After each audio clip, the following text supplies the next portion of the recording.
Alright, let's wrap up yet another compilation with the very last WWF branded wrestling game for Sega Dreamcast. This one was actually not that bad, and in fact, I'd say it's better than WWF Attitude was by a country mile.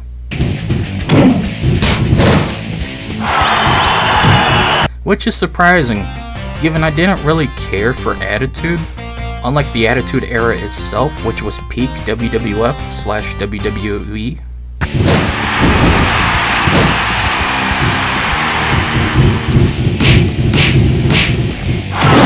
Enough talk, unlike today's WWE, where it's nothing but talking, and get ourselves into some severe pain, pulling off stunts, body slams, choke slams, tombstones, and tag team finishers.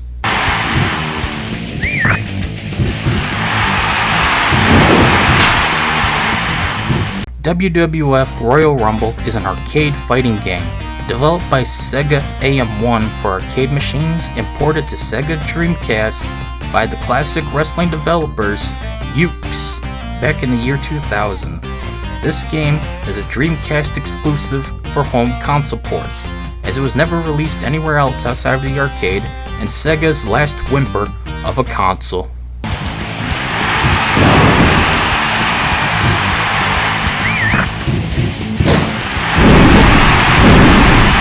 As such, you have a timer, continues, clunky arcade combat, and fast-paced what the fuck just happened moments galore. Yeah!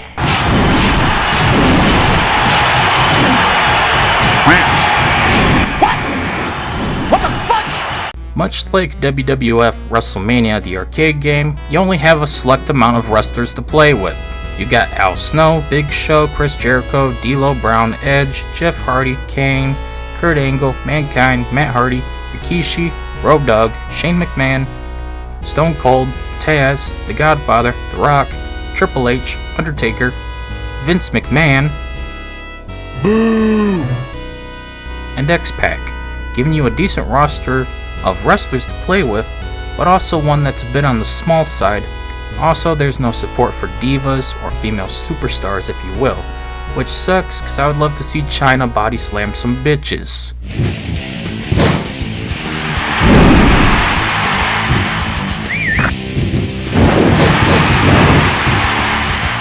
Much like WWF WrestleMania the arcade game, WWF Royal Rumble has fast-paced, albeit clunky combat.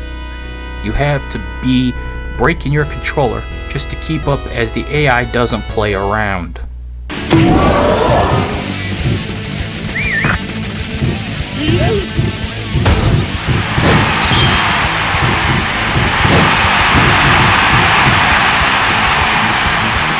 Oh, hell no!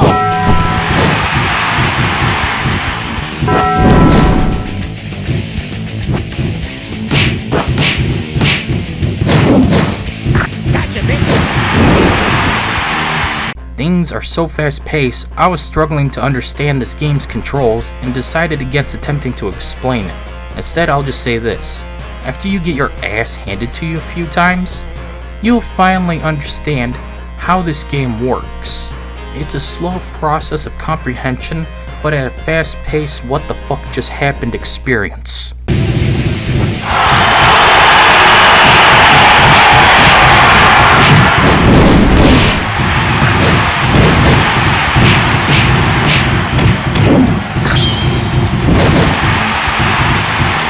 Like I said, the combat is a bit clunky and takes some time to get used to. It's fine once you do, but at first you'll be wondering, what the fucking hell is going on and what buttons did I just press to pull off that move so I know what to do next time? In other words, every fighting game ever. Makes sense? You hear me? Shut up! But once you do start to nail the controls, the game becomes tons of fun. Pulling off all kinds of moves, building up your special gauge to pull off a special attack.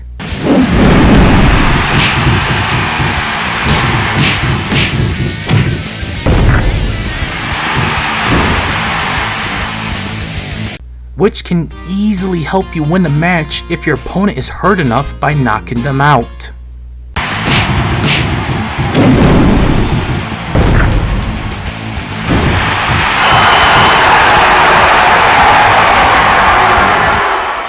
The AI is brutal, or bipolar to say the least.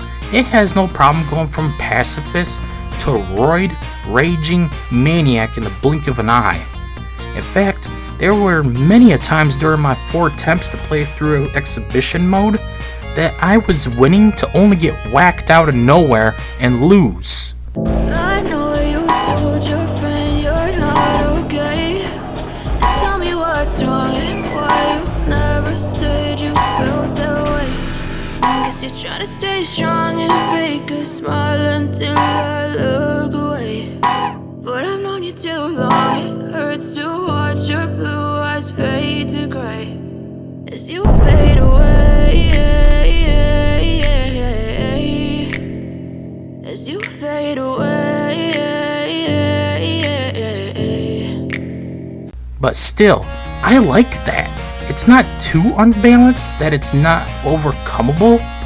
Wait, is that even a word? I mean, this right here is the epitome of not even trying. I like how during combat, we could go from the ring to randomly being thrown into a Hell in the Cell match, or taken backstage, or to some random location. It completely throws me off, but not necessarily in a bad way.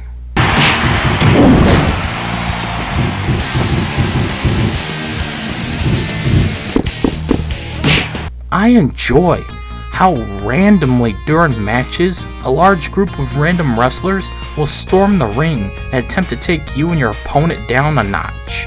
These moments can also be a benefit to help build up your special gauge to finish off your opponent for a classic knockout. Here it comes!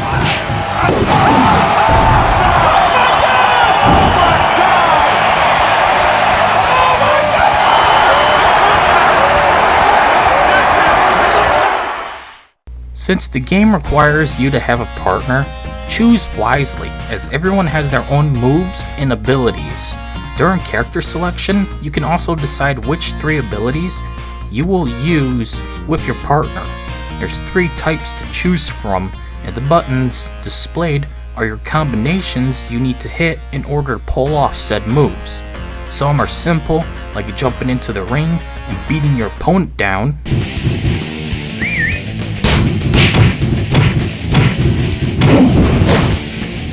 Or by getting them to assist you in pulling off a throw or slam attack.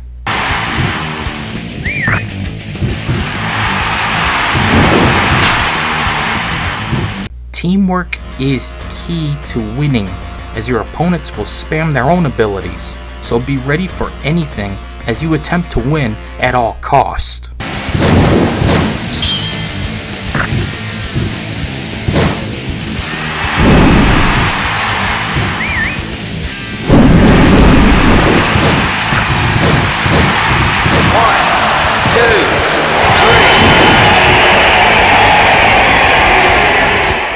Of course, your opponent likes to spam these abilities with a cooldown too.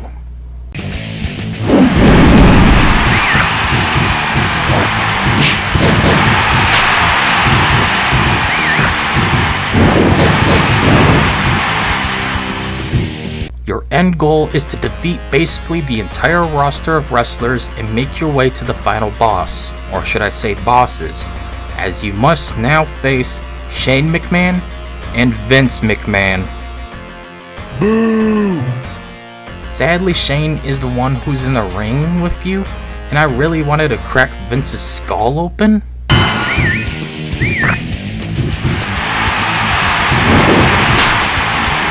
This fight goes just like any other, but it's neat to see the McMahons together, being scumbags as per usual. After you beat the shit out of Shane with a pin or knockout, it's the end. There's nothing for you other than copyrighted video footage of WWF/WWE with credits rolling to the side. That sucks, and wasn't really worth completing Exhibition Mode 4. I mean, there's literally no endings. Someone get hold of Matt McMuscles, we got a contender for worst fighting game.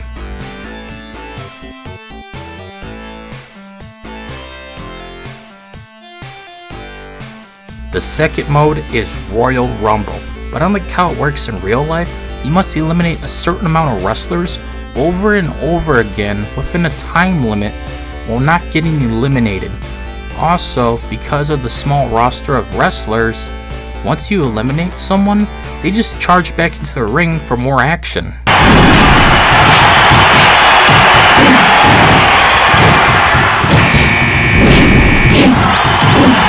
It's just a convoluted mess of non-stop chaos, which is actually kind of fun. Though, because of the 9 wrestlers in the ring at a time, it could get a bit hard to keep track of where you are as the camera moves around, zooming in and out, bodies flying all over the place. It's just a mess that eventually I got sick of and just allowed the AI to eliminate me so I could move on with my life.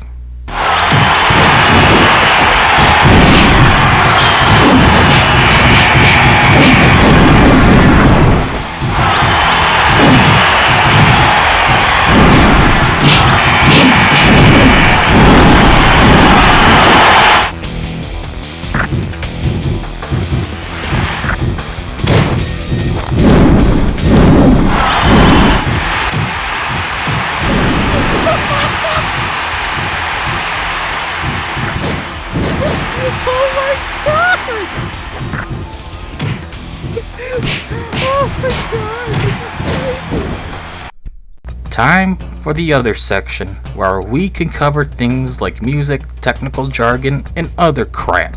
Yay! There's a decent amount of options within the settings menu. You can adjust the difficulty, amount of wrestlers that appear, and more. But you cannot disable or alter the volume of music or sound effects, which sucks cause, well, we'll get to the audio quality in a minute. But first, let's cover the ranking system. There's a ranking system for those who want to prove they don't have a micro penis. But otherwise, that's all it is. I never got put in here, even though I cleared exhibition mode. Go figure.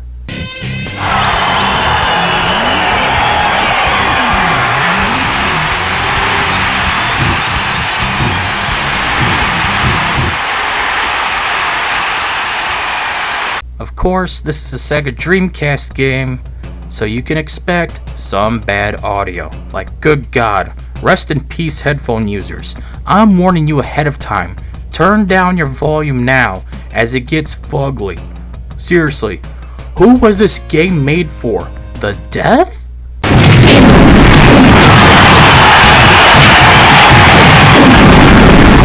Ow, my freaking ears! Another annoying thing about this game is the non-stop flashing text on screen. I get this was an arcade game, but couldn't they just bother to disable the flashing text telling controller 2, 3, and 4 to press start to play at all times during the game? It's really irritating to see during the menu navigation and gameplay just non-stop telling controller 2, 3, and 4 to press start.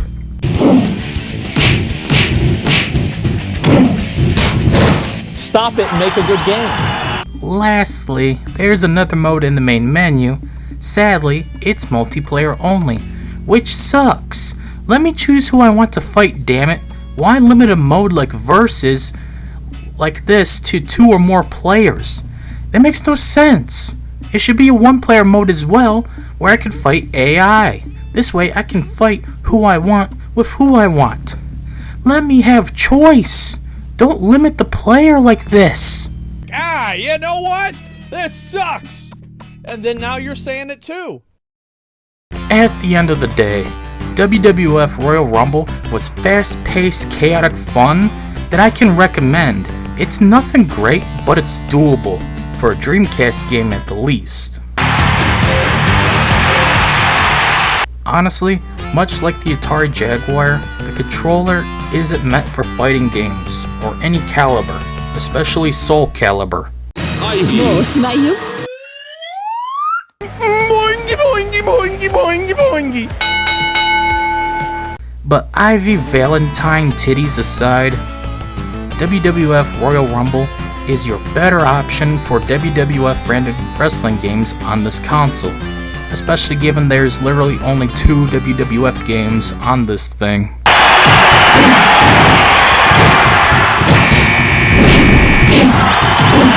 Plus a couple of ECW and a Japan exclusive Fire Pro Wrestling game. So go ahead and play this one if you're looking for a classic arcade style fighting wrestling game. It's a mediocre game worth playing. You should have a decent fun time, especially if you have friends for up to 4-player versus mode. But I don't have that luxury of friendship. Hello, darkness, my old friend. Well, that wraps up yet another compilation, and I'll be taking a look at more WWF games on Genesis and PlayStation 1 in the future. If you enjoyed this video, be sure to like and subscribe to help my channel grow and be noticed by the YouTube algorithm. Till then, that's it for this one. Anyways, that's it for this video. See you all later.